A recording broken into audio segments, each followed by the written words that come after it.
बिस्मिल्लाहिर्रहमानिर्रहीम। बीवी का एक्सीडेंट हुआ तो वो माजूर हो गई। मैं अब उसका ख्याल रखता तो वो मुझे झोली उठा उठा कर दुआ देती। अम्मा ने मुझे कहा कि अब ये हम पर और तुझ पर बोझ है, इससे तलाक दे। मैं तेरी किसी खूबसूरत लड़की से शादी करवाती हूँ। मैं ना माना और अपनी तमाम जायदाद बेचकर बीवी का इलाज करवाया, मगर जैसे ही वो सेहतयाब हुई तो उसी रात अपने आशिक के साथ भाग गई। अब सब मुझ पर थू थू करते। एक दिन अचानक पुलिस ने हमारे घर पर छापा मारा और तलाशी लेने लगे। तलाशी लेते वक्त जब अम्मा की चारपाई उठाई तो मेरा कलेजा फट पड़ा। मेरी बीवी का एक्सीडेंट अचानक हुआ, सब कुछ रुक सा गया। डॉक्टर ने कहा कि वो चल नहीं सकती। मैंने सब छोड़ दिया, सिर्फ उसकी देखभाल की। माँ ने मेरे कंधे दबाए, रातों को जागी, मेरे साथ रोती रही। हम तीनों ने इस सदमे को कबूल किया, मगर कुछ अधूरा सा लग रहा था। गाड़ी का दरवाजा खुला और मेरा जिस्म एक झटके से पीछे हुआ। शोर बहुत था, हॉर्न, ब्रेक, लोगों की आवाजें। मैं दौड़ता हुआ अस्पताल पहुंचा। अंदर आईसीयू का दरवाजा बंद था, शीशा धुंधला। मेरे हाथ में उसकी चप्पल थी, एक ही चप्पल, दूसरी शायद रोड पर रह गई थी। जैसे जिंदगी की सीधी राह से वो भी कहीं खो गई हो। जब डॉक्टर ने कहा कि अब वो शायद कभी चल न सके, मेरी आंखें नमी से भर गईं, लेकिन आंसू नहीं गिरे।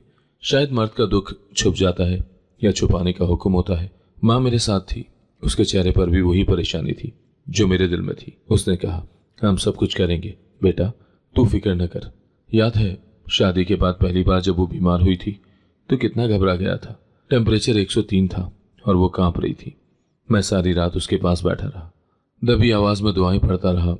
उसने तब भी मुझे पकड़कर कहा था, जब तुम होते हो मैं डरती नहीं हूं। आज अस्पताल में जब मैंने उसकी तरफ देखा, वो सांस ले रही थी मगर आंखें बंद थी, जैसे वो कुछ कहकर चुप हो गई हो। माँ हर रोज मेरे साथ अस्पताल जाती, कभी कभी वो मुझे घर भेज देती और खुद उसके पास बैठी रहती।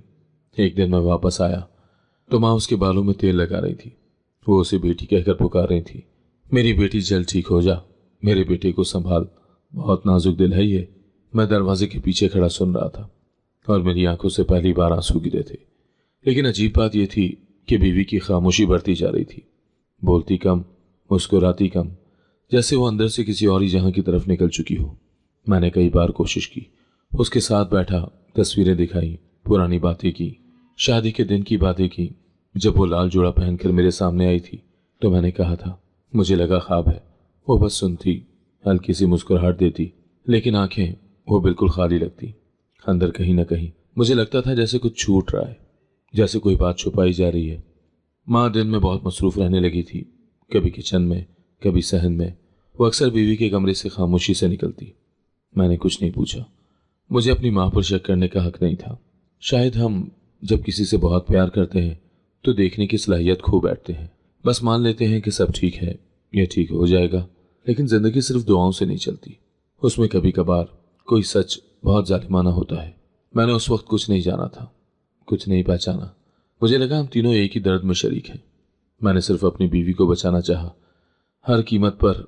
लेकिन किस्मत, वो शायद किसी और खेल की तैयारी कर रही थी। माँ ने धीरे से मेरे कंधे पर हाथ रखा और कहा, बेटा बस इतना बता, तू खुश है? मैंने उसकी तरफ देखा। वो चूल्हे के पास खड़ी चाय बना रही थी।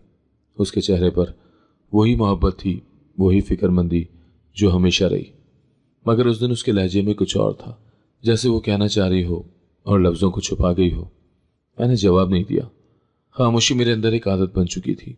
हर बात दिल में रखकर गुजार देता, अपनी सोचों का बोझ खुद उठाता। बस यही चल रहा था। इलाज महंगा हो रहा था, हर विजिट, हर दवा, हर थेरेपी हजारों में पड़ती थी। माँ ने अपने पुराने जेवर निकाले, वही जो मेरे वालिद की यादगार थे, और मेरे हाथ पर रख दिए। मैंने हाथ पीछे खींच लिया। ये नहीं बेच सकता अम्मी। वो मुस्कुराई, जैसे पहले से जानती हो। तू बेच दे जायदाद, जिसका वारिस तू है। मैंने वो रात नींद में नहीं गुजारी। घर के कोने कोने में बीवी की आवाजें थी, वही जो कभी जिंदगी से भरी होती थी, अब सिर्फ आहें रह गई थी। माँ ने चुपचाप मेरे बिस्तर के पास चाय रख दी और चलती बनी। मैं जानता था वो मेरा दिल नहीं दुखाना चाहती थी, लेकिन वो ये भी चाहती थी कि मैं फैसला कर लूं। थेरेपी शुरू हुई, नई मशीनें आई, नर्स आई, जिस्म में हरकत आना शुरू हुई, हाथों में ताकत, फिर आहिस्ता आहिस्ता पाँव की उंगलियां हिलने लगीं। हर बार मैं खुश होता, माँ दुआ करती, मगर बीवी वो बस खामोश देखती, जैसे ही सब उसकी मर्जी से बाहर का मंजर हो, जिसमें वो सिर्फ एक तमाशाई हो। एक रात मैंने उसके बालों में उंगलियां फेरी और कहा, कभी कभी लगता है जैसे तू बहुत दूर चली गई है और मैं बस तुझे आवाज देता रहता हूं। उसने मेरी तरफ देखा, होठों पर हल्की सी मुस्कुराहट आई, मगर आंखें फिर भी वीरान थी। मैंने पूछा कुछ नहीं। कुछ सवाल ऐसे होते हैं जिनके जवाब हमें पहले से मालूम होते हैं, बस सुनने की हिम्मत नहीं होती। दिन गुजरते गए, बीवी की हालत बेहतर होती गई, जिस्म में जान आने लगी, मगर हमारे दरमियान फासला बढ़ता गया। मैंने सब कुछ दिया, वक्त, पैसा, नींद, सेहत, मगर फिर भी मुझे लगा कि मैं उसे खो रहा हूं। हर रोज थोड़ा थोड़ा। माँ अक्सर मुझे देखकर दुआ देती, रब तुझे सलामत रखे। तू बीवी का साया बन के रहा। उसकी बातों में सुकून होता, मगर उस सुकून के पीछे एक दीवार थी जो मैं देख नहीं पा रहा था। कभी कभी वो बीवी से बात करते हुए लम्हे भर को खामोश हो जाती, जैसे कुछ याद आता हो या कुछ छुपाती हो, और बीवी, उसकी आंखों में वही बात रहती जो जबान पर कभी ना आई।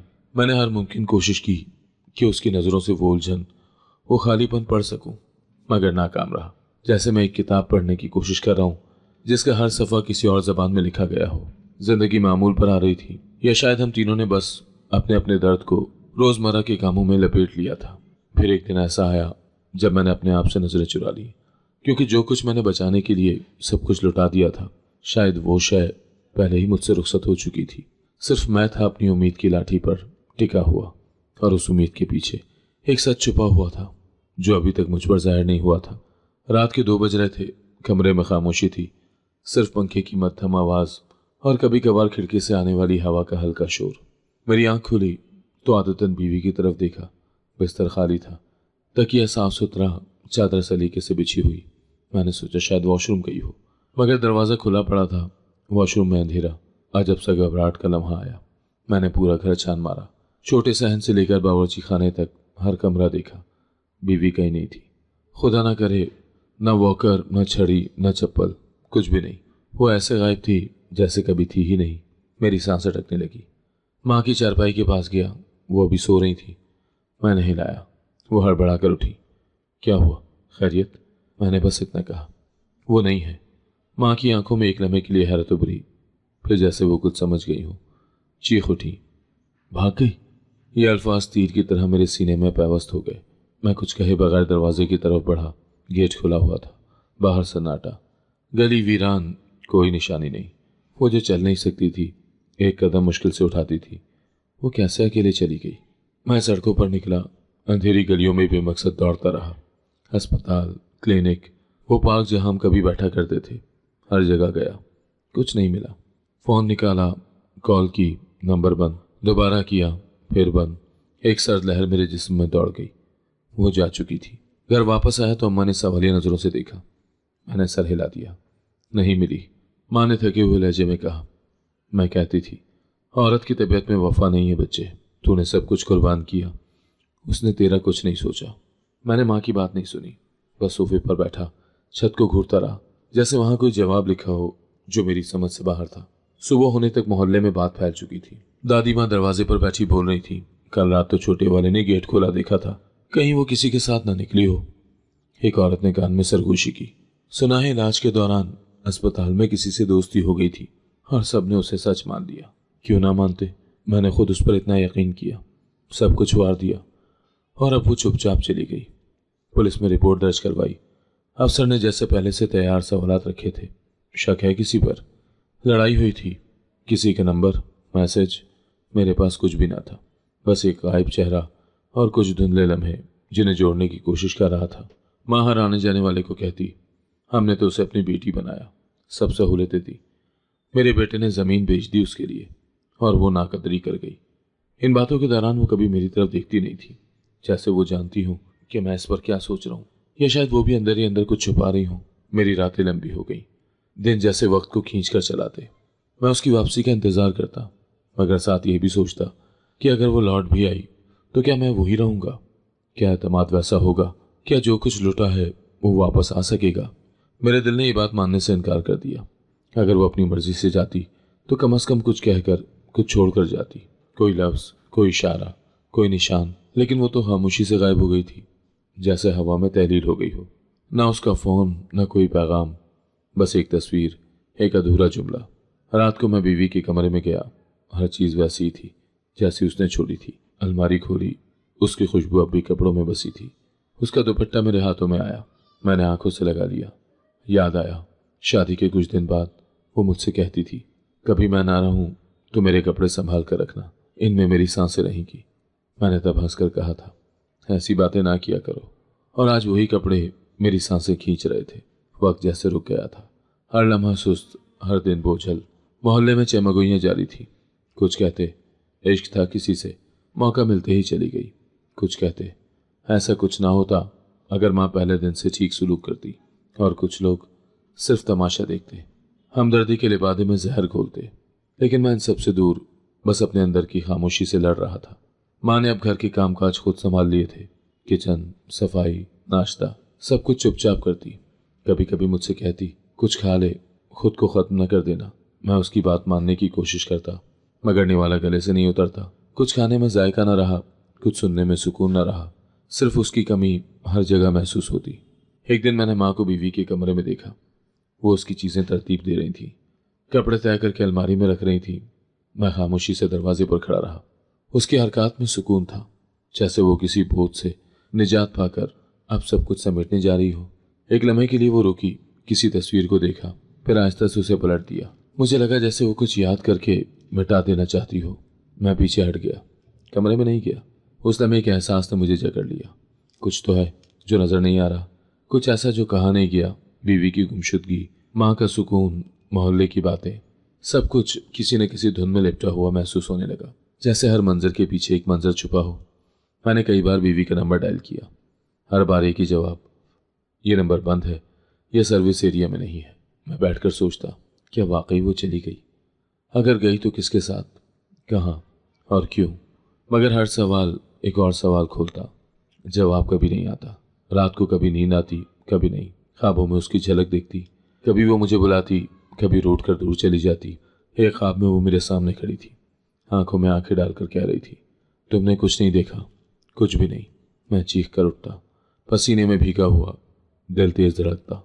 दिनों के साथ खामोशी बढ़ती गई। अब कोई सवाल नहीं करता था, कोई तसल्ली नहीं देता था। सब जैसे मान चुके थे कि वो चली गई है। मैं अभी भी दरवाजे की तरफ देखता था। हर बार जब गेट की कुंडी हिलती, एक लम्हे को दिल धड़कता, शायद वो हो। मगर हर बार मायूसी। माँ दिन ब दिन मजबूत नजर आने लगी, जैसे उस पर कोई असर ना हुआ हो। और यही बात मेरे दिल में मजीद खला पैदा करती गई। उसका इतना मुतमईन होना, इस हद तक कि उसकी आंख तक न भीगी। कुछ तो था जो मुझे नजर नहीं आ रहा था, कुछ ऐसा जो मैं ना समझ रहा था। यह खामोशी सबसे खतरनाक थी, क्योंकि बाज़ औक़ात चीख सुनाई देती है, दिखा देती है कि कुछ गलत है। मगर जब खामोश हो और हर चीज़ मामूल पर हो, तब समझ ही नहीं आता कि जख्म कहाँ है, मगर खून बहता रहता है। शाम का वक्त था, आसमान पर हल्के स्याही माइल बादल थे। मैं दरवाजे के बाहर बैठा चाय पी रहा था। मोहल्ले के चंद लोग हस्बे मामूल गली के नुक्कड़ पर गपशप में मसरूफ थे। तभी पड़ोस के चचा, जो अक्सर खामोश रहते थे, मेरे पास आकर बैठे। उनकी सांस थोड़ी फूली हुई थी, हाथ में अखबार का पुराना टुकड़ा था। वो अक्सर उठाए फिरते थे। कुछ लम्हे वो चुप बैठे रहे। मैंने भी कुछ न पूछा। फिर अचानक बोले, बेटा, बुरा न मानना, एक बात कहना चाहता हूँ। रातों को तुम्हारे घर से कुछ अजीब आवाज़ें आती हैं। मैंने चौंक कर उनकी तरफ देखा, फिर हंस पड़ा। चाचा, आप भी ना, वहम हो गया होगा, शायद बिल्ली हो या हवा का कोई खेल। चाचा ने बस हूँ कहा और उठकर आहिस्ता आहिस्ता चलते हुए वापस चले गए। मैं कुछ देर सोचता रहा, फिर सर झटक दिया। मेरे पास वैसे भी बहुत कुछ सोचने को था। बीवी का जाना, माँ की अजीब सी खामोशी, मेरे अंदर का शोर और परेशान कुन बात सुनने की गुंजाइश ही कहाँ थी। माँ अंदर से निकली, शायद चाचा की आवाज़ सुन ली थी। उसने मेरी तरफ देखे बगैर कहा, बुढ़ापे में वहम होना आम बात है, इस उम्र में तो दीवारें भी बोलती नजर आती हैं। मैंने इस बात में सर हिलाया, लेकिन दिल के किसी कोने में एक हल्की सी खराश सी पड़ गई थी। अजीब बात यह थी कि चाचा बहुत कम बोलते थे। जो कहा वो यूं अचानक क्यों, और उनका अंदाज जैसे वो कुछ और कहना चाहते थे, लेकिन रुक गए। रात को मैं देर तक जागता रहा। माँ सोने चली गई। घर में मुकम्मल खामोशी थी। अचानक नीचे वाले कमरे से एक अजीब सी सरसराहट सुनाई दी। पहले तो मैंने सोचा कि शायद चूहे हों या कोई पुराना पाइप हो, मगर फिर कुछ ऐसी सरगोशियां सुनाई दी जो इंसानी आवाज़ से मुशाबा लगती थी, मध्यम दबे दबे लहजे में, जैसे दो लोग आहिस्ता आहिस्ता कुछ कह रहे हों। मेरे जिस्म में झुरझुरी दौड़ गई मैं खामोशी से बिस्तर से उठा, दरवाज़ा आहिस्ता से खोला और सीढ़ियों की तरफ बढ़ा। हर कदम के साथ दिल की धड़कन तेज हो रही थी। नीचे पहुंचा तो सब कुछ मामूल पर था। लाइट बंद, अंधेरा, दरवाजे बंद। मैंने कमरे की तरफ कान लगाया, लेकिन अब कुछ सुनाई नहीं दे रहा था। वापस ऊपर आकर लेट गया, मगर नींद नहीं आई। एक बेचैनी सी छा गई थी। कुछ तो था जिसे मैं समझ नहीं पा रहा था। बीवी की गुमशुदगी के बाद सब कुछ जैसे एक ख्वाब लग रहा था, मगर वो सरगोशियां, वो एक लम्हे की झलक, जैसे ख्वाब को हकीकत से जोड़ने आ गई हो। अगले दिन मामूल के मुताबिक माँ काम में लगी रही। नाश्ते के वक्त उसने हंसते हुए कहा, चाचा को जाकर सब कह दे, अब की बार अगर बिल्ली की आवाज़ आए तो दरवाज़ा खोलकर देख भी लिया करें। मैंने हल्की सी मुस्कुराहट से जवाब दिया, लेकिन माँ के लहजे में कुछ तेज था, कुछ ऐसा जो पहले नहीं होता था। उसकी हंसी जैसे ज़बरदस्ती की हो, जैसे किसी बात को छुपाने की कोशिश की हो। दोपहर को जब वो खैलुल्लाह कर रही थी, मैंने हिम्मत करके नीचे वाले कमरे का ताला देखा। पुराना ताला था, जंग आलूद। उस पर धूल जमी थी, जैसे बरसों से खुला ही ना हो। मगर दरवाजे के नीचे मट्टी हिली हुई थी, जैसे किसी ने हालिया दिनों में इसे हरकत दी हो।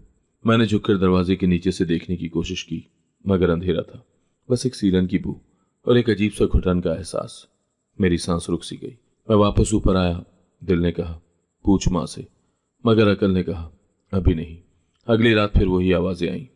अब की बार थोड़ी ज़्यादा वाज़ेह, थोड़ा ज़्यादा बेकाबू, जैसे कोई सिसक रहा हो या किसी को सांस लेने में दिक्कत हो। मैं बेड पर बैठ गया, पसीने में भीग गया। अगर ये सब मेरे वहम थे तो बार बार एक ही वक्त पर क्यों होते हैं? सुबह होते ही मैं दोबारा चाचा के पास गया। उनकी आंखों में एक अजीब सी थकन थी। मैंने उनसे साफ साफ कहा, चाचा, आपने जो कहा था वो सच है? आपने कुछ देखा है? चाचा कुछ देर खामोश रहे, फिर धीरे से बोले, देखा नहीं, लेकिन सुना ज़रूर है। पिछले कई दिनों से रात के एक खास पहर तुम्हारे घर से कुछ ऐसा निकलता है जो कुदरती नहीं लगता। मैंने शुक्रिया अदा किया और वापस आ गया। दिल में खौफ सरायत कर रहा था। अब माँ भी रोजाना वैसे ही हंसती, खाना पकाती, जैसे कुछ हुआ ही ना हो। लेकिन हर रात जब नीचे से सरगोशी आती तो उसके खराटे गायब हो जाते। उसकी करवटें सुनाई देती, जैसे वो जाग रही हो। मेरे अंदर भी एक फैसला जन्म ले रहा था। कुछ तो था जो छुपा हुआ था, और कुछ ऐसा जिसे जानना जरूरी था। और शायद वो कुछ नीचे था, बंद दरवाजे के पीछे, उस खामोश घर की सबसे तारीक जगह में। दोपहर की तेज धूप में सूरज छत पर आग बरसाए खड़ा था। मैं सहन में पानी के कूलर के पास बैठा, अखबार में आंखें गाड़े हुआ था, जब अचानक गेट पर जोर की दस्तक हुई। माँ किचन से निकली और मैंने दरवाज़ा खोला तो सामने पुलिस खड़ी थी। एक अफसर ने अपना कार्ड दिखाया और खुश्क लहजे में कहा, शिकायत मिली है, घर की तलाशी लेनी है। माँ दरवाजे के करीब आई। उसके चेहरे पर हैरानी थी, जैसे उसे यकीन ही ना हो। कैसे शिकायत? हमारे घर से? अफसर ने जवाब दिया, तफसील बाद में, अभी हमें हर कमरा चेक करना है। घर में एक अजीब सा सन्नाटा छा गया, जैसे दीवारें भी सांस रोककर सब कुछ सुन रही हूं। मैंने इशारे से कहा, ठीक है, जो करना है करें। पुलिस ने बाकायदा तलाशी शुरू की। पहले किचन, फिर बीवी का कमरा, हमारी ख्वाबगाह और फिर स्टोर। माँ बार बार उनके पीछे जा रही थी। कभी प्लेटें हटा रही थी, कभी चादर सीधी कर रही थी, लेकिन उसके हाथ थोड़े कांप रहे थे। पुलिस अफसर बार बार उसे रोकता, बीबी जी, हमें अपना काम करने दें। फिर एक सिपाही उस कमरे में गया जहां माँ की चारपाई बचपन से रखी थी। उसने इर्द गिर्द देखा, नीचे की तरफ नजर दौड़ाई, फिर अचानक कहा, साहब, यहाँ कुछ है। माँ तेजी से आगे बढ़ी। वो पुरानी चीजें रखी हैं, बस कुछ खास नहीं। पुलिस ने चारपाई हटाई। नीचे गर्द जमी हुई थी, लेकिन उसके बीचों बीच एक लोहे का हैंडल नुमाया था, जंग आलूद, जैसे बरसों से किसी ने छुआ ही ना हो, फिर भी साफ नजर आ रहा था। अफसर ने मुझे देखा, ये किस चीज का है? मैं हैरान खड़ा था। मैंने जिंदगी में कभी यह हैंडल नहीं देखा था। ये जगह तो हमेशा चारपाई से ढकी रहती थी। मैं कुछ कहने ही वाला था कि माँ बोली, वो पुराना ट्रंक रखा था कभी, उसकी बाकियात होंगी, और कुछ नहीं। पुलिस ने कोई बात सुने बगैर हैंडल खींचा। दरवाजा खुलने की आवाज एक चीख जैसी महसूस हुई, जैसे बरसों से बंद सांसें अचानक बाहर निकली हों।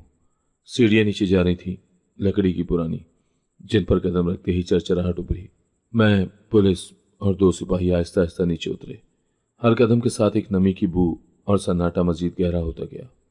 नीचे अंधेरा था, दीवारों पर नमी की तह जमी हुई थी, कुछ जगहों पर फफूंदी, और हर तरफ सीलन की बदबू। नीचे पहुंचते ही सामने एक पुराना सा लोहे का दरवाजा दिखाई दिया। उस पर जंग लगा था, हल्की सी हथकड़ी, जैसे लकीर। सिपाहियों ने हाथ से हिलाया तो दरवाजा न खुला। फिर एक ने जोर लगाया, दूसरा लपका और दरवाज़ा धड़ाक से खुल गया।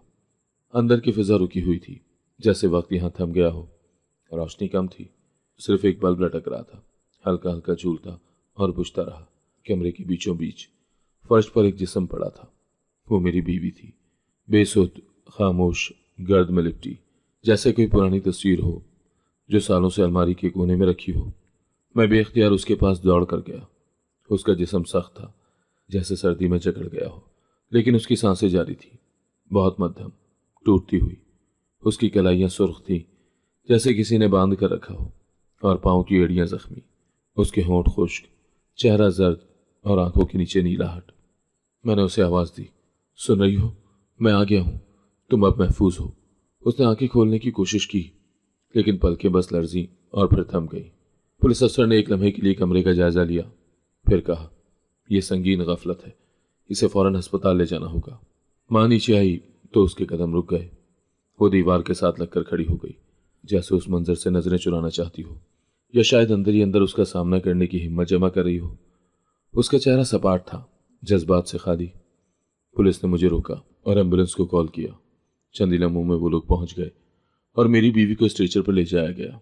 मैं साथ जाना चाहता था, लेकिन पुलिस ने कहा, आपसे चंद बातें पूछनी है, ये रस्मी कार्रवाई है। मैंने सिर्फ एक नज़र अपनी बीवी पर डाली, जो अब एक बार फिर जा चुकी थी, लेकिन इस बार तिब्बी इमदाद की तरफ, और शायद एक नई जिंदगी की तरफ। पुलिस अफसर ने नीचे कमरे की तस्वीरें ले ली। दीवारों पर मौजूद निशानात, बंद अलमारी, पुराने बर्तन, खाली बोतलें और एक कपड़ा जो फर्श पर पड़ा था, शायद बीवी का दुपट्टा।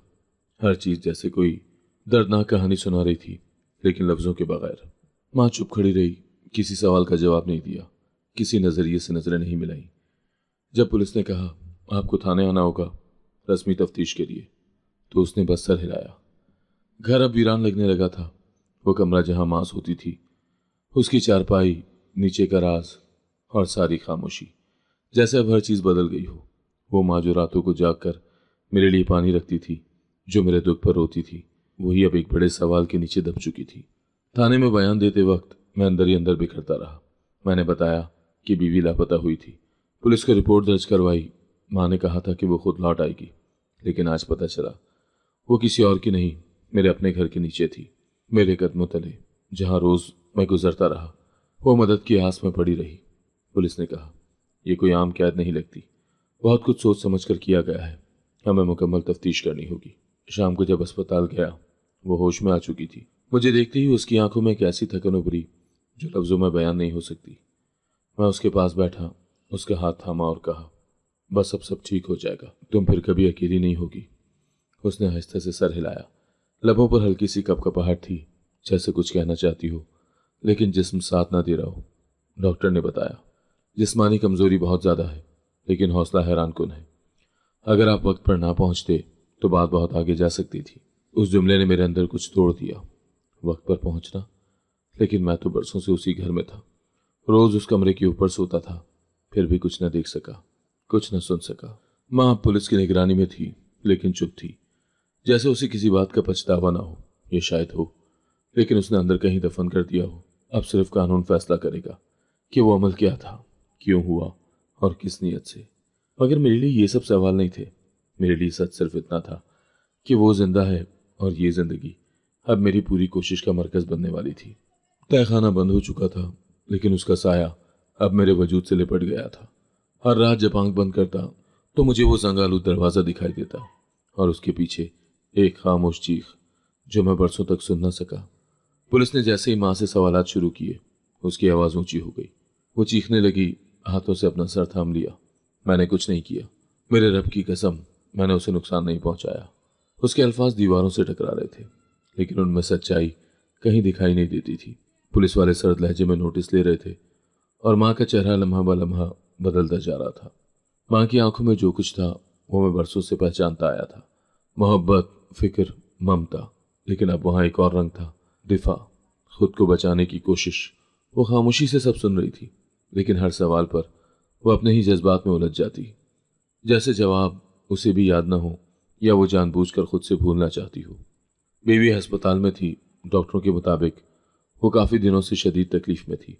उसके जिस्म पर वाज़े निशान थे कि उसे बांध कर रखा गया था, खुराक वक्त पर नहीं दी गई और उसकी जहनी हालत भी इस वक्त गैर मुस्तहकम थी। इन बातों ने मामले को मजीद संगीन बना दिया था। पुलिस अब हर पहलू से पूछगछ कर रही थी। मैं एक कोने में बैठा सब देख रहा था। मेरी जबान बंद थी, जैसे अल्फाज गुम हो चुके हों। कभी माँ की तरफ देखता, कभी पुलिस की रिपोर्ट में झांकता और कभी अपनी हथेली को घूरता जिस पर उस दिन बीवी की गिरफ्त के निशान अभी तक मौजूद थे। सब कुछ गैर हकीकी सा महसूस हो रहा था। अफसर ने माँ से पूछा, आप कह रही हैं कि आपने कुछ नहीं किया, तो फिर वो कैसे तहखाने में पहुंची? दरवाज़ा बंद था, बाहर से ताला लगा था और नीचे का रास्ता सिर्फ आपके कमरे से जाता था। माँ खामोश हो गई। उसकी आंखें नम थी, मगर उसकी खामोशी चीख रही थी। उसके होंठ लरज रहे थे, हाथों में जुम्बिश थी, लेकिन जबान बंद थी। उस समय मुझे महसूस हुआ कि वो अंदर से टूट चुकी है, या शायद उसकी सच्चाई उसे इजाज़त नहीं दे रही कि वो कुछ बोले। इसी असना में एक और इंस्पेक्टर अस्पताल से वापस आया। उसके हाथ में एक बैग था जिसमें कुछ पुरानी चीज़ें थी, एक डायरी, कुछ दवाएं और एक चाबी और एक खाली मोबाइल कवर। ये सब कुछ तहखाने में पड़ा मिला था। इंस्पेक्टर ने कहा, यह डायरी खास है, गालिबन इसी की मदद से हमें पहली गवाही मिलेगी। डायरी के सफ़ात पर बीवी की तहरीर थी। वो दर्द जो ज़बान पर नहीं आया, कलम से बहा था। कुछ सफ़ात पर तारीख़ दर्ज थी, कुछ पर माँ का जिक्र और कुछ पर सिर्फ जुमले। आज फिर रोशनी नहीं आई। मेरे हाथ सूज चुके हैं। वो रोज़ आती है, कुछ कहती नहीं, बस देखती है। मैंने ये पढ़ा। अंदर एक खौफ की दीवार टूट गई, जैसे सब कुछ मेरी नज़रों के सामने रखा जा रहा हो, बगैर लफाजी के, बगैर ढके छुपे। ये वो सच था जिसकी मैंने कभी तवक्को ही नहीं की थी, और अब वो आहिस्ता आहिस्ता मेरे सामने खुल रहा था। माँ ने जब वो डायरी देखी, उसका रंग उड़ गया। उसने चीख कर कहा, ये झूठ है, ये उसने खुद लिखा है, मुझे फंसाने के लिए। पुलिस ने ठंडी आवाज़ में कहा, बीबी जी, हम झूठ और सच का फैसला खुद करेंगे, आप सिर्फ सवालों के जवाब दें। मैं एक बार फिर चुप था, जैसे किसी और का किस्सा सुन रहा हूँ, लेकिन हर सफ़ा, हर लफ्ज़, हर फिक्रा मेरे सीने में गूंज रहा था। वो औरत जिसे मैंने अपनी ज़िंदगी कहा, वो मेरे घर में कैद रही, मेरे कदमों के नीचे से सकती रही, और मैं रोज़ उसके कमरे के ऊपर से गुजरता रहा। पुलिस ने माँ को हिरासत में लिया, लेकिन आखिरी बार उसने मेरी तरफ देखा। उस नज़र में न पछतावा था, न नफरत, बस एक थकन थी, जैसे वो हार गई हो किसी अपने ही खेल में। वो मुझे कहना चाहती थी कुछ, शायद अपनी सफाई, शायद अपने फैसले की कोई वजह, लेकिन अब मैं सुनने की हालत में नहीं था। उस रात में दोबारा उस कमरे में गया, नीचे उस तहखाने में। वही जंगालू दरवाज़ा, वही सन्नाटा। मैंने लाइट ऑन की, हर चीज़ को देखा। बीवी की जंजीरों के निशान, खाली बोतलें और दीवारों पर जैसे कुछ लफ्ज़ उंगलियों से खोदे गए थे। मुझे सुनो। मैं घुटनों के बल बैठ गया और ज़मीन पर हाथ रखकर बस सांस लेता रहा। उस वक्त मुझे लगा जैसे ज़मीन के अंदर उसकी चीखें अब भी मौजूद हैं। हर ईंट, हर दीवार, हर साया उसकी गवाही दे रहा है। माँ अब कैद में थी, लेकिन मुझे मालूम था कि सिर्फ वही मुजरिम नहीं थी, मैं भी था। अपनी नादानी का, अपनी अंधी वफादारी का, अपनी आंखें बंद रखने का, और ये सच का पहला टुकड़ा था जो मेरे हाथ में आया था। बाकी पूरा सच अभी सामने आना बाकी था। पुलिस की तफ्तीश जैसे जैसे आगे बढ़ी, मामला गहरा होता गया। सबूत इकट्ठे हो रहे थे, लेकिन असल धचका उस वक्त लगा जब पड़ोसी चचा को बुलाकर बयान लिया गया। वो वही चचा थे जिन्होंने कुछ दिन पहले सरगोशी में कहा था, तुम्हारे घर से अजीब आवाज़ें आती हैं। इस बार उनके पास सिर्फ आवाज़ें नहीं, कुछ और भी था। उनके बयान ने हर शय को बदल कर रख दिया। उन्होंने पुलिस के सामने कहा, एक रात मैं छत पर था, गर्मी की वजह से नींद नहीं आ रही थी। अचानक तुम्हारे सहन में हलचल हुई। मैंने नीचे झांका, माँ जी किसी को घसीट रही थी। मैंने वाज़े नहीं देखा कि कौन है, लेकिन जिस्म बेजान सा लग रहा था। मैं डर गया, चुपचाप अंदर चला गया। बाद में समझा शायद कोई बीमार हो, लेकिन अगली सुबह जब आपकी बीवी गायब हुई, तब मुझे शक हुआ। अफसरान ने उनकी बात पर नोटिस लिया और मुझे एक खामोश नज़र दी। मेरी आंखें ज़मीन पर थीं, सब कुछ एक दूसरे से जुड़ रहा था। आवाज़ें, सरगोशियाँ, वो पुराना दरवाज़ा, बीवी की तहरीरें और अभी गवाही। पुलिस ने माँ के सामने बयान रखा। वो खामोश रही, उसने इनकार न किया, न वजाहत दी, जैसे अल्फाज की ज़रूरत ही नहीं रही हो। उसकी खामोशी किसी हाँ से ज़्यादा वाज़ेह थी। एक लम्हा ऐसा आया जब एक सिपाही ने कहा, यह गवाही अगर अदालत में पेश की गई तो ये मामला सीधा जुर्म कैद तक जा सकता है। तभी माँ ने एक लंबी सांस ली और नजरें मुझ पर गाड़ दी। मैं जो दूर बैठा सब सुन रहा था, उसकी निगाह से बच ना सका। वो आहिस्ता से बोली, जैसे बस मुझसे ही कह रही हो, वो तुझे तबाह कर रही थी, मैंने तुझे बचाया। ये जुमला मेरे लिए जलजला था, जैसे मेरे अंदर सब कुछ एक साथ हिल गया हो। मैं चंद लम्हे उसे घूरता रहा, बोल ही न सका। मेरे हलक में जैसे कुछ अटक गया हो। माँ ने अपने बयान को आगे बढ़ाया। मैंने उसे छुपाया, खत्म नहीं किया। मैं चाहती थी कि तू सच देखे। वो लड़की तेरी मोहब्बत के काबिल नहीं थी। उसके दिल में तेरे लिए कुछ नहीं था। इलाज के नाम पर तुझे लूट रही थी और किसी और से बातें करती थी। मैंने खुद सुना कई बार। वो रात को फोन पर बात करती थी, हंसती थी, तुझे बेवकूफ़ बना रही थी। पुलिस अफसर ने बीच में रोका। आपके पास कोई सबूत है इन बातों का? कोई कॉल रिकॉर्ड, कोई पैगाम, कोई गवाही? माँ ने खामोशी इख्तियार कर ली, जैसे जो कहना था कह दिया। अब सुनने का बोझ मेरा था। बीवी अब अस्पताल में थी, बेहतर हो रही थी, मगर खामोश थी। शायद उसे भी अंदाजा था कि अभी सच मुकम्मल नहीं है, अभी कुछ बातें छुपी हुई हैं। मैं उससे मिलने गया तो उसने सिर्फ एक बात कही, अगर तुम्हें शक है मुझ पर तो मेरा इलाज बंद कर दो। उसकी आवाज़ थकी हुई थी, लेकिन नज़र साफ। मैंने उसके हाथ थाम कर कहा, मुझे शक नहीं, बस अब हर सच को सुनने की हिम्मत पैदा कर रहा हूँ। पुलिस ने अगले दिन माँ के कमरे की मजीद तलाशी दी। एक पुराना मोबाइल मिला जिसमें कुछ ऑडियो रिकॉर्डिंग्स थी। आवाज़ें मध्यम थी, आवाज़ें मुबहम थी, मगर कुछ जुमले साफ सुनाई दिए। वो कुछ भी करे, मैं सच बोलूंगी नहीं, मुझे डर लगता है। अंदाज बीवी का था। रिकॉर्डिंग ने मामला मजीद उलझा दिया। अब किसी के खिलाफ बराह रास्त सबूत नहीं था, सिर्फ शकूक की गठड़ी थी जो हल्की हल्की खुल रही थी। पुलिस का कहना था, यह केस सीधा नहीं है, यहाँ हर किरदार आधा सच बोल रहा है और आधा छुपा रहा है। माँ अब भी अपनी बात पर कायम थी कि उसने बेटे को बचाने के लिए सब किया, और मैं वही बेटा था जो अब समझ नहीं पा रहा था कि वो वाकई बचा था या बर्बाद हुआ था। उस दिन पहली बार मेरे अंदर ये सवाल पैदा हुआ, क्या कभी सच मुकम्मल भी होता है, या हम बस अपनी तसल्ली के लिए कुछ टुकड़े जोड़ लेते हैं और उसे सच मान लेते हैं। ये गवाही, ये खामोशी, ये जुमले, ये सब कुछ एक दायरे में बदल रहा था, जहां अंजाम का मतलब सिर्फ दर्द था किसी न किसी के लिए, और यह आगाज था एक और इंकिशाफ का जो अब आने वाला था। माँ को हवालात में बैठे कई दिन हो चुके थे। हर रोज तफ्तीश के नए जाविये निकलते, हर दिन कुछ नया सुनने को मिलता। हर बार मेरा दिल थोड़ा और भारी हो जाता। पुलिस ने जब उससे दोबारा पूछा कि उस रात बीवी के साथ क्या हुआ, तो इस बार उसने रटे रटाए अल्फाज नहीं दोहराए, बल्कि एक ऐसी सच्चाई बोली जो मेरे अंदर कहीं दूर तक गूंज गई। माँ ने धीरे से कहा, तू जायदाद बेचकर उस पर लगाता रहा, अपनी सारी कमाई, सारे ख्वाब उस पर वार दिए, और वो तुझसे बदजन हो चुकी थी। मैंने कई बार उसे फोन पर किसी से बात करते सुना, रात को दरवाजा बंद करके। मैंने एक बार पूछा तो वो उलझ गई। तभी मैंने फैसला कर लिया। मैंने सोचा, ये लड़की तुझे तबाह कर देगी। मैंने तेरा बचपन भी देखा था, तेरी आंखों में वो आंसू देखे जो तू दिखाता भी नहीं था। तू बिखर जाता था बेटा, और मैं नहीं चाहती थी कि तू टूटे।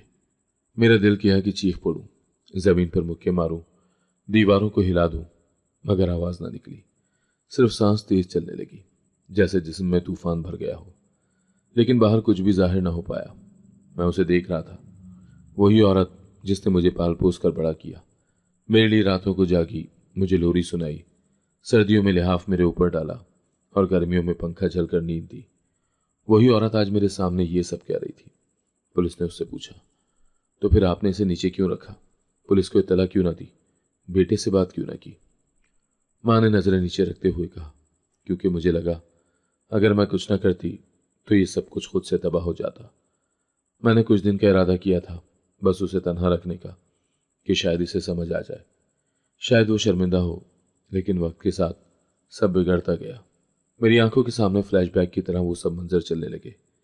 बीवी का बदलता रवैया, उसकी खामोशियां, माँ की नजरों से हटती हुई परेशानी, और वो लम्हे जब मुझे लगता था कि कुछ है जो मैं देख नहीं पा रहा। अस्पताल में बीवी अब बात करने लगी थी। धीरे धीरे सच्चाई उसकी जबानी भी निकलने लगी। उसने बताया, मैं तन्हा हो गई थी। जिस्म चलने लगा तो दिल में कुछ और सोचें भी आई। शक था शायद तुम सिर्फ तरस खा रहे हो, मोहब्बत नहीं रही। माँ जी ने जब मेरे इलाज पर एतराज किया मैंने उलझना शुरू कर दिया। शायद वो समझ गई कि अब मैं खामोश नहीं रहूंगी। मैंने पूछा, क्या तुम किसी से बात करती थी? वो खामोश रही, फिर सर हिलाया। एक दोस्त था, पुराना, बस दिल हल्का करने के लिए बात करती थी। कुछ गलत नहीं था, लेकिन शायद उस वक्त मुझे खुद अपने अंदर का खला समझ नहीं आ रहा था। यह जुमला मेरे सीने में छुरी की तरह लगा, लेकिन उसमें इल्जाम नहीं था, सच था, कड़वा लेकिन साफ। मुझे उस पर गुस्सा नहीं आया, बस अफसोस हुआ। हम दोनों वक्त के हाथों इतने थक चुके थे कि एक दूसरे की जबान भी भूल गए थे। माँ का मकसद शायद मुझे बचाना था, लेकिन तरीका ऐसा इख्तियार किया जो ना माँ के लायक था ना इंसानियत के। उसने फैसला अपने तौर पर कर लिया, मुझसे पूछा भी नहीं, मुझे समझने का मौका भी नहीं दिया। मैं घर आया तो सब कुछ बदला हुआ लगा। दीवारें, दरवाजे, हत्ता कि छत का पंखा भी जैसे खामोश हो चुका हो। माँ के कमरे में गया जहां उसकी चारपाई अब खाली पड़ी थी। उस चारपाई के नीचे वो हैंडल था, वो तहखाना जिसने सच को छुपा रखा था। चारपाई के कोने पर बैठा माँ की वो लोरी याद आई जो बचपन में सुना करती थी। चंदा मामा दूर के, पूड़ी पकाए बोर के। अब वो मामा भी दूर हो गई थी और वो पूड़ी की खुशबू के बजाय तहखाने की सीलन मेरे दिल पर छा गई थी। माँ ने जो किया उसका मकसद शायद बुरा न था, पर अंजाम अंजाम ऐसा कि जिसने सब कुछ बदल दिया। उसकी मोहब्बत, उसकी परवरिश, सब कुछ एक साए में चला गया। और अब जब मैं उसे याद करता हूँ तो एक साथ लोरी भी सुनाई देती है और जंगालू दरवाजे की चरचराहट भी। ये कहानी अब सिर्फ मेरी नहीं थी, अब हर उस इंसान की कहानी थी जिसके फैसले दूसरों ने उसके लिए किए, चाहे मोहब्बत में किए या नफरत में। और मकसद मकसद कभी भी सच नहीं होता, बस एक पर्दा होता है जो आखिरकार हट ही जाता है। पुलिस ने बाज़ाब्ता चार्जशीट तैयार की। इल्ज़ाम संगीन था, इंसानी आज़ादी स्लिप करना, ज़हनी और जिस्मानी हीज़र आसानी, मुजरिमाना नीयत से कैद रखना। उन सब के नीचे माँ का नाम लिखा गया, वो नाम जो कभी मेरे स्कूल बैग पर, मेरे शनाख्ती कार्ड पर और मेरे ख्वाबों में फ़ख्र से बोला जाता था। घर वीरान हो चुका था, वही कमरे, वही दीवारें, लेकिन एक अजीब खामोशी हर जगह तारी थी। माँ के जाने के बाद घर से दुआओं की गूंज खत्म हो गई थी। जो आवाज़ कभी फजर की अजान के साथ शुरू होती थी अब रात के सन्नाटे में गुम हो चुकी थी। किचन की हंडिया जो माँ के हाथों की महक से पहचानी जाती थी अब बंद पड़ी थी। सहन की मिट्टी सूखी थी, जैसे किसी ने उस पर पानी देना छोड़ दिया हो। बीवी अस्पताल से घर आ चुकी थी, उसकी चाल अब बेहतर थी, लेकिन कदमों में एतमाद अभी वापस नहीं आया था। जब वो उस घर में दाखिल हुई तो सबसे पहले उसने छत की तरफ देखा, जैसे चाह रही हो कि नीचे के साए छट जाए और ऊपर कुछ रोशनी मिले। मैं उसके साथ था, लेकिन हमारे बीच एक खामोशी थी जिसे लफ्ज नहीं तोड़ सकते थे। सिर्फ वक्त ही था जो कुछ बेहतर कर सकता था। बीवी का हर कदम मुझे माँ की इनकार की गूंज सुनाता था। हर दरवाज़ा जो वो खोलती, हर चीज़ जो वो हाथ में लेती, उसमें माँ का लम्स कहीं ना कहीं बाकी था और वो उसको महसूस भी करती थी, सहती भी। मैं उसे भूलने को नहीं कहता था, सिर्फ जीने को कहता था। अदालत में केस शुरू हुआ, वकीलों की बहस, गवाहों की गवाही और माँ की खामोशी। उसने एक बार भी अपनी सफाई में कुछ नहीं कहा। सिर्फ एक दिन अदालत के कमरे में मेरी तरफ देखा, हल्के से मुस्कुराई और नजरें झुका ली। उस नज़र में कुछ भयानक नहीं था, बस एक खालीपन था, जैसे सब खत्म हो चुका हो। मेरा बयान सबसे अहम था। जब मैं गवाही के लिए कटहरे में खड़ा हुआ तो मेरे हाथों में कपकपाहट थी। मैंने कहा, मैंने उस पर यकीन किया, आंख बंद करके। मुझे लगा वो मेरी मुहाफिज है, मेरी खैर खा है, लेकिन उसने मुझसे वो सब छीन लिया जिसके लिए मैं जीता था। उसने मेरी बीवी को कैद नहीं किया, उसने मेरा दिल बंद किया, मेरे यकीन का कत्ल किया। अदालत में खामोशी छा गई। माँ ने तब कुछ भी नहीं कहा, जैसे हर इल्ज़ाम को कबूल कर चुकी हो। शायद वो जानती थी और वो जो चाहती थी वो पूरा नहीं हुआ, और जो कर बैठी वो नाकाबिले माफ़ी था। अदालत ने फैसला महफूज कर दिया और मैं घर वापस आकर बैठ गया, सहन में, वहीं जहाँ कभी माँ चारपाई पर बैठी सूरह यासीन पढ़ा करती थी। आज वो जगह खाली थी और उसकी आवाज़ अब भी मेरे कानों में गूंजती थी, लेकिन वो आवाज़ सुकून नहीं देती थी। वो आवाज़ अब एक बोझ बन चुकी थी। बीवी मेरे पास आई, मेरे हाथ पर हाथ रखा। उसकी आंखों में अब भी थकन थी, लेकिन साथ में एक अजीब सी नरमी भी थी। उसने कहा, हम एक बार फिर शुरू कर सकते हैं, लेकिन इस बार कोई झूठ नहीं, कोई चुप नहीं, बस सच के साथ। मैंने सर हिलाया। मुझे कुछ और नहीं चाहिए था, न बदला, न चर्चा, न हमदर्दी। मुझे सिर्फ इंसाफ चाहिए था, वो भी ऐसा इंसाफ जो शोर न करे, जिसके बाद कोई इल्ज़ाम बाकी न रहे, न मेरे दिल में न उसकी आंखों में। ये वो लम्हा था जहां कहानी का शोर थम रहा था। एक नई जिंदगी की चाप सुनाई दे रही थी। एक ऐसी जिंदगी जिसमें गुजरे लम्हों की राख से हम अपना नया कल तराशना चाहते थे। खामोश इंसाफ जो चीखों से नहीं सच्चाई से होता है। और वो सच आखिरकार हमारे दरमियान खड़ा था, मुकम्मल, कड़वा, लेकिन आज़ाद। बारिश के बाद की हवा में अजीब सी नमी थी, जैसे आसमान ने भी कुछ देर रोने के बाद खामोशी ओढ़ ली हो। सहन में बैठे हुए मुझे कई घंटे हो चुके थे। सामने वही कुर्सी थी जिस पर बीवी शाम को बैठकर चाय पिया करती थी। आज वो फिर वहीं बैठी थी, जिंदा, खामोश और अपनी आंखों में अनगिनत बातें लिए। अस्पताल से वापसी के बाद कई दिन गुजर चुके थे। जिस्मानी जख्म तो अब भर चुके थे, मगर जो अंदर का घाव था वो दोनों के बीच दीवार बनकर खड़ा था। हम दोनों ने कुछ खास बात नहीं की, बस एक दूसरे की मौजूदगी को बर्दाश्त करना सीखा। कभी कभार वो मेरी तरफ देखती, मैं नजरें चुरा लेता। कभी मैं कुछ कहना चाहता, मगर लफ्ज साथ नहीं देते। घर का माहौल बदला हुआ था। माँ अब जेल में थी, उसके बगैर ये जगह अजनबी लगने लगी थी। वही सहन, वही कमरे, वही दरवाजे, सब कुछ वही था, मगर अब उनमें माँ की चाप नहीं थी। और शायद यही खामोशी दोनों के दिल में वो खला भर रही थी जिसने हम दोनों को तोड़ दिया था। एक शाम बीवी ने आहिस्ता से कहा, ये घर अब भी महफूज लगता है, लेकिन वैसा नहीं जैसा पहले था। मैंने जवाब दिया, हम दोनों भी तो वैसे नहीं रहे। वह हल्की सी मुस्कुराई, जैसे मेरे जुमले से इत्तेफाक कर रही हो, लेकिन उसकी मुस्कुराहट में तकलीफ छुपी थी। बीवी का हर दिन एक कोशिश थी, नॉर्मल जिंदगी की तरफ लौटने की, खुद को दोबारा जीने के काबिल बनाने की। वो अब किचन में जाती, दरवाज़ा खोलती, सहन में धूप में बैठती, कभी पुराने कपड़ों को समेटती, और मैं उसे बस देखता रहा। न रोक पाया था, न थाम सका, क्योंकि अब मुझे लगता था कि मेरे हाथों से सब कुछ छूट चुका है, और शायद वो भी।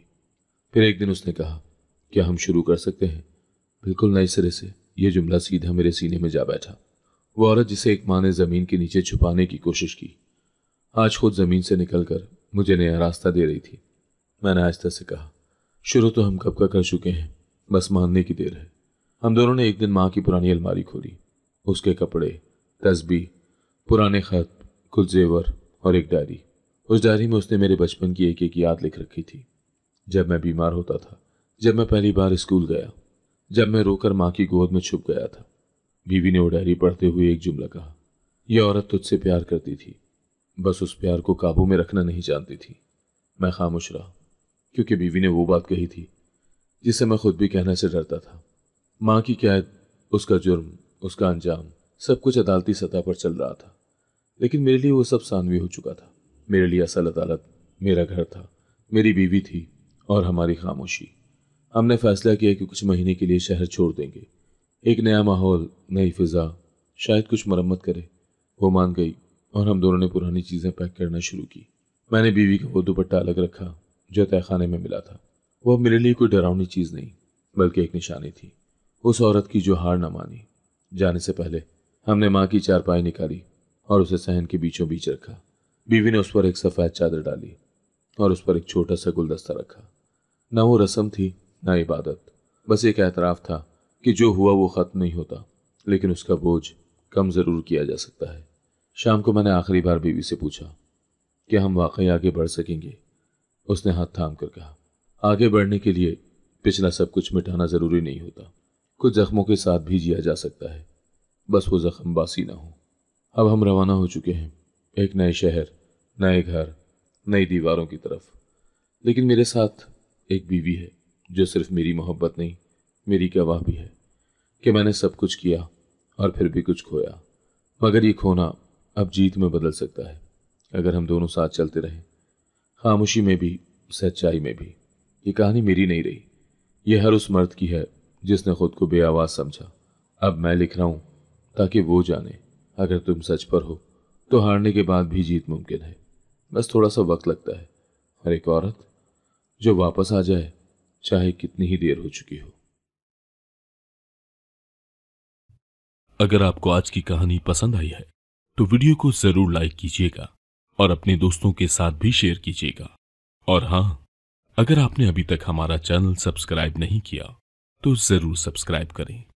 मिलते हैं कल एक नई और दिलचस्प कहानी के साथ। अल्लाह हाफिज।